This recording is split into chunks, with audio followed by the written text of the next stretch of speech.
ہی سرکار کی دہشت گردی کی، جو بلوچستان کارڈ استعمال کر کے پہلے چند سادہ لو شہریوں کا ذہن آلودہ کرتے ہیں اور پھر ان بھٹکے ہوں کے ہاتھوں سے معصوم پاکستانی کا خون کروا کر یہ ڈھنڈورا پیٹتے ہیں کہ پاکستان دہشت گرد ملک ہے۔ حالانکہ بھارت کا ناکام وزیر اعظم نریندر مودی خود دنیا کا سب سے بڑا دہشت گرد ہے۔ امی چیف کا وزٹ امریکہ کا کتنا اہم ہے ممکنہ حملے کے تناظر میں؟ دیکھیے یہ خطرہ تو اب نظر آ رہا ہے کیونکہ کچھ جیسے کہتے ہیں ڈاٹس ہمیں نظر آنے شروع ہو گئے۔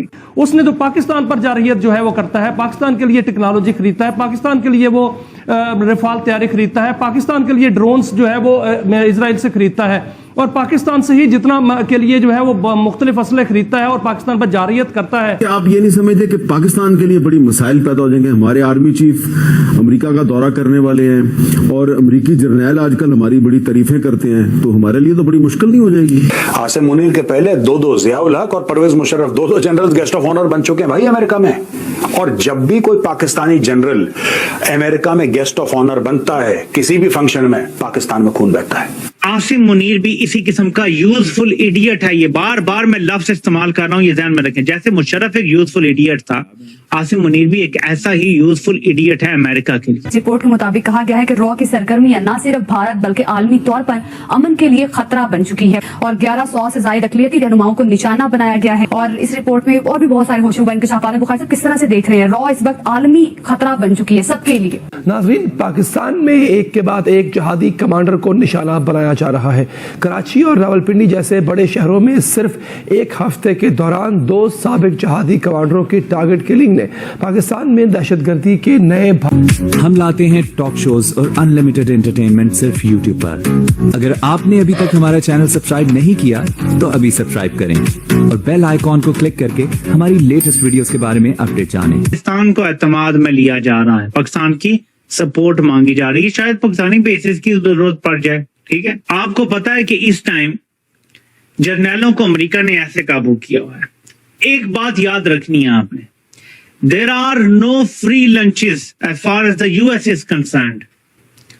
اگر امریکہ آپ کو اتنا خوش رکھ رہا ہے، ویسے تو شہزاد اکبر نے دعویٰ کیا ہے کہ جنرل عاصم منیر کو ایک ریٹائرڈ جنرل نے اپنی پرائیویٹ تقریب کے لیے بلایا ہے، لیکن امریکہ کے جو CIA کے قریب لوگ ہیں وہ یہ کہہ رہے ہیں کہ شاید سینٹ کام میں کہ ان کی ملاقات وغیرہ بھی ہو جائے گی، جو کہ بالکل ممکن ہے، کیونکہ کوریلا جو ہے وہ بڑی سفارشیں اس کی ڈال کے گیا ہے عاصم منیر کی، تو یہ ممکن ہے کہ اس کی ملاقاتیں ہو جائیں۔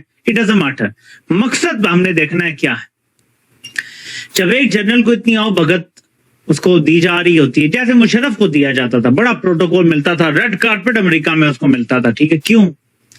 وہ امریکہ کی جنگ لڑ رہا تھا، اس کا فائدہ کس کو ہوتا تھا؟ امریکہ کو۔ کیا پاکستان کو فائدہ ہوا اس جنگ کا؟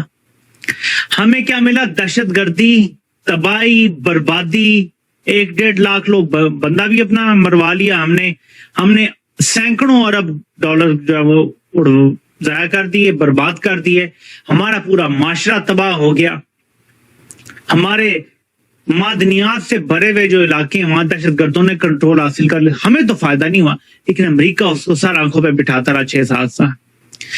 عاصم منیر بھی اسی قسم کا یوزفل ایڈیٹ ہے، یہ بار بار میں لفظ استعمال کر رہا ہوں، یہ ذہن میں رکھیں۔ جیسے مشرف ایک یوزفل ایڈیٹ تھا، عاصم منیر بھی ایک ایسا ہی یوزفل ایڈیٹ ہے امریکہ کے لیے۔ وہ اس کو استعمال کریں گے، جو جنگیں ہیں ان کے لیے اس کی اتنی آؤ بھگت کریں گے کہ جب ہم ایران کے لیے اڈا مانگے تو وہ انکار نہیں کرے گا، اور اب تو ویسے بھی عمران خان جیل میں انکار کرنے والا تو کوئی ہے ہی نہیں۔ اگر کسی وقت خدا نہ خواستہ ایران کو پرماننٹلی ایٹامک صلاحیت سے محروم کر دیا گیا جو تین اس کے پاس ہے، تو پھر یہ ہمارے لیے بھی ایک وارننگ سائن ہے، پھر وہ ہمیں بھی نہیں چھوڑیں گے۔ اور یہ آپ کیوں کہہ رہے ہیں؟ کیونکہ وہ ایران جو اسرائیل کو کوالٹیٹیو ایج لے کر دینا ہے مڈل ایسٹ میں، مڈل ایسٹ کے ایج پر ہم بیٹھے ہیں اور ہمیں یہ سمجھا جاتا ہے کہ ہم عربوں کے اور مسلمانوں کی ایک طاقت ہیں، عربوں کے ساتھی ہیں، اگر فارس کے نہیں تو عربوں کے تو ہیں، تو وہ اسرائیل کا جو کوالٹیٹیو ایج ہے وہ ان کے خیال میں متاثر ہوگا۔ اچھا، بڑی بات یہ ہے کہ چاہے باقی کنٹریز کو کوئی فرق پڑے نہ پڑے، پاکستان کو یقیناً جو ہے وہ اس سے بہت زیادہ پاکستان کو دیکھنا ہوگا کہ کس طریقے سے پاکستان نے مینج کرنا ہے، کیونکہ ہمیں